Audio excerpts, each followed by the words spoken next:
नमस्कार शेतकरी मित्रांनो, मी आपला मित्र कृषीभूषण प्रल्हाद शिवाजीराव गवारे पाटील या व्हिडिओमध्ये आपले स्वागत करतो।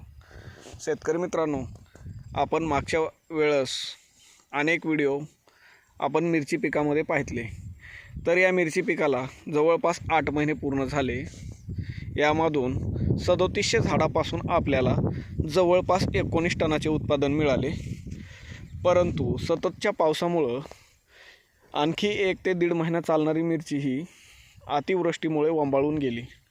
मग याच काळात आता आपण याच बेडवरती दुसरं कुठल्याही प्रकारचं पीक घेऊ शकत नव्हतो, तर अचानक डोक्यात आलं की याच वेळीवर याच मिरचीच्या झाडावरती जर आपण ककडीचं पीक घेतलं तर चांगल्या पद्धतीने येऊ शकतं। म्हणून अशा पद्धतीने शेतकरी मित्रांनो काकडीची लागवड केलेली आहे।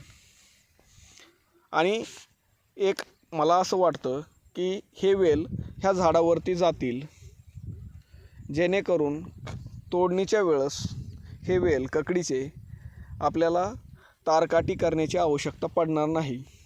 हा एक वेगळा प्रयोग आहे। बघूया यामधून आपल्याला किती रिस्पॉन्स मिळतोय ते।